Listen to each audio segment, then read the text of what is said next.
మొన్న జరిగినటువంటి ఎలక్షన్స్ విషయం కూడా మాట్లాడుకుందాం సార్.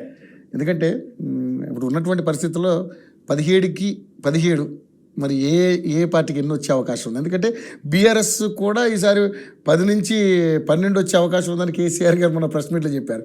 ఎందుకంటే ఆయన మా బస్సు యాత్రలు తిరిగినప్పుడు జనం నుంచి వచ్చిన రెస్పాన్స్గా చెప్పాడు దాన్ని. ఆ రెస్పాన్స్ ఎందుకు వచ్చిందంటే 10 ఏళ్ళు సీఎం కనపడలేదు కాబట్టి, మొదటిసారి మీ ఏరియాకి వస్తున్నారు కాబట్టి ఎగబడ్డారు చూడటానికి మాజీ సీఎం ఎట్లుంటాడని. అంతే తప్ప ప్రజల ఆయన ఆదరణతో కాదు అది. సీఎం మంత్రులకు దొరకడా, ఎంపీలో దొరకడా, ఎమ్మెల్యే దొరకడా.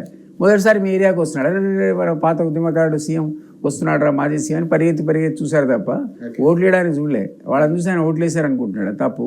మీరు అన్నట్టుగా ప్రతి పార్టీ మాకు డబుల్ డిజిట్ అంటుంది, కానీ బీఆర్ఎస్కు ఒక్క సీట్ కూడా రాదు.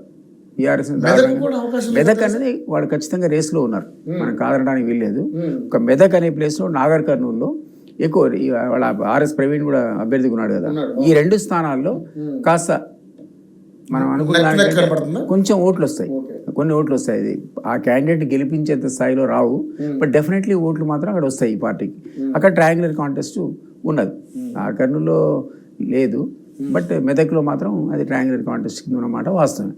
ఒక్క దగ్గరే వాళ్ళకి మంచి ఓట్లు పడుతున్నాయి, అక్కడ కొన్ని పడతాయి నార్కర్నూలు, అన్నీ కావు. సో ఇది వదిలిపెడితే డబుల్ డిజిట్ జోక్ అది టీఆర్ఎస్కు డబుల్ డిజిట్ రావడం. ఒక్క దగ్గరే వస్తుందో రాదని మనం డిబేట్ చేస్తుంటే 12 సీట్లు ఎట్లా వస్తాయి? ఇక బీజేపీ కూడా డబుల్ డిజిట్ ఇంపాసిబుల్ అంటున్నారు, కానీ ఇంపాసిబుల్. మీరు చూడరాదంటే ఇప్పుడు మీకు కొన్ని స్థానాలు మనం పేరు చెప్పిన ఎలక్షన్ కమిటీ మేనేజ్మెంట్కి కూడా కన్వీనర్గా ఉన్నా.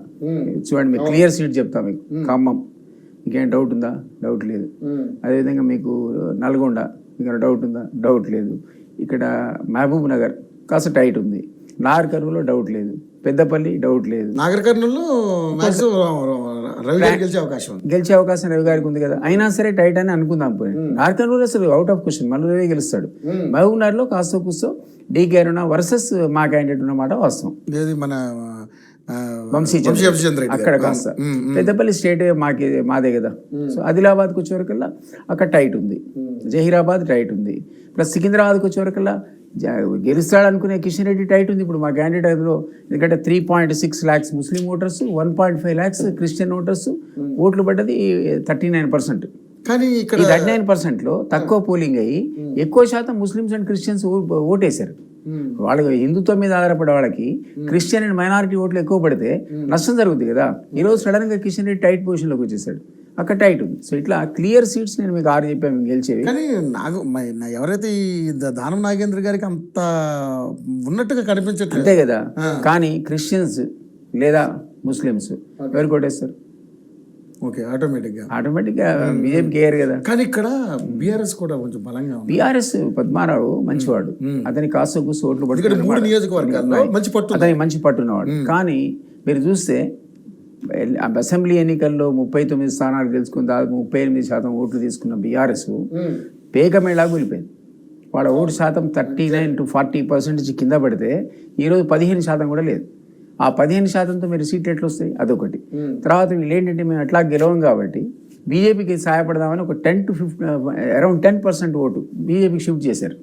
లేదా 3 కూడా గెలవాలనుకున్న బీజేపీ ఇప్పుడు 6, 7కి వచ్చింది. 6 కానీ 7 కానీ వచ్చింది. ఎందుకంటే ఈ 10% ఓటు బీఆర్ఎస్ ఓటు షిఫ్ట్ అయింది బీజేపీకి. వాళ్ళు మేము గెలవకపోతే గెలవకపోయాం, కాంగ్రెస్కి ఏదైనటువంటి కాన్సెప్ట్లో ఇటు ప్రమోట్ చేశారు. కాబట్టి ఈరోజు ఏంటంటే మాకు 8 to 11, బీజేపీకి 5 to 7, అండ్ బీఆర్ఎస్కి ఒక్క దగ్గర మాత్రం మంచి ఓట్లు పడేటువంటి అవకాశం. కానీ ఇప్పుడున్నటువంటి పరిస్థితుల్లో అయితే కాంగ్రెస్కి ఎక్కువగా కాంగ్రెస్ 100% మీకు 8 to 9 అంటున్నా కదా నేను. క్లియర్ సీట్స్ మిగిలిన 4 హోరాహోరీ ఎవరు ఎటైనా రావచ్చు. కానీ ఇక్కడ మీరు చెప్పింది ఏంటంటే ఇప్పుడు సరే మీ అనాలిసిస్ ఓకే సార్, కానీ ఉన్న సిచ్యువేషన్ చూస్తుంటే ఇటు ఆదిలాబాద్ కాడి నుంచి ఇటు ఇప్పుడు ఇక్కడ వరకు ఏది చేవేళ్ళ వరకు కూడా అంతా కూడా బీజేపీ అంటున్నారు కదా సార్. అంటున్నారు కాబట్టి నేను టైట్ అన్నా. నేను మీకు టైట్ చెప్పిన సీట్లు ఏంటి? ఆదిలాబాద్ టైట్ అన్నా, జైరాబాద్ టైట్ అన్నా, చేవెళ్ళ టైట్ అన్నా. మీరు చెప్పిన 3 స్థానాలు కవర్ అయినాయి. భువనగిరి కూడా టైటే. కరీంనగర్ 4. కరీంనగర్ కూడా ఖచ్చితంగా బీజేపీ సీట్. అది మనం ఏమనలేము, దాన్ని ఏమనలేము. పెద్దపల్లి మాకు కేక్ వాక్ అది. మీరు దాన్ని మాకు వినోద్ గారి మీద అంత లేదు అని మాట్లాడుతున్నారు. లేదు, తప్పదు. మాకున్న ఫీడ్బ్యాక్ 100% కేక్ వాక్ మాకు అది. మాకు అది ఖచ్చితంగా వస్తుంది. మిగిలిన సీట్లు చెప్పాను మీకు. బీజేపీ క్లియర్గా 3 సీట్లు చెప్తూనే ఉన్నాను నేను. 4 సీట్లు బీజేపీ క్లియర్ సీట్ చెప్తున్నాను నేను. మిగిలిన దగ్గర 8 మాకు 6 to 8 మాకు వస్తాయన్న దగ్గర మిగిలిన 4లో ఇట్స్ ఏ హోరాహోరీ నెక్ టు నెక్ అనేది చెప్తున్నాను. చేవేళ్ళలో కూడా మంచి ఫైట్ ఇచ్చారు, బట్ ఎట్లా వెళ్ళాలి మంచి ఫైట్ ఇచ్చాడు రంజిత్ రెడ్డి. అది ఆషామాషిగా తీయడానికి ఏం లేదు, ఆడ టైటే. లాస్ట్ నేను అనాలిసిస్ ప్రకారం చూస్తే సార్ మొన్న ఎంక్వైరీ ప్రకారం మళ్ళీ రంజిత్ రెడ్డి గారు కొంచెం పుంజుకున్నాడు, పికప్ అయ్యాడని చెప్పేసి వచ్చింది. పికప్ అయ్యాడు, డెఫినెట్లీ పికప్ అయ్యాడు. ఒకప్పుడు వరంగల్లో మాకు వెనకబడి ఉన్నాం, ఆరు రమేష్ నిలబడలేకపోయాడు, చివరికి సరెండర్ అయిపోయాడు. సో అక్కడ కూడా మాది ఒక్కసారి కడియం కావ్య పైకి లేచింది. సో అది మాకు ఇప్పుడు మా కోటాలో ఉంది. సో ఇవన్నీ కొన్ని ఫ్యాక్టర్స్. మరి గ్యారెంటీ అంటారు మనకి 8 అయితే మాకు 100% వస్తున్నాయండి. మిగిలిన 4 హోరాహోరీ ఉన్న దగ్గర 2 వస్తాయి కదా. సో డబుల్ డిజిట్ క్రాస్ అయ్యే స్కోప్ ఉంది మాకు.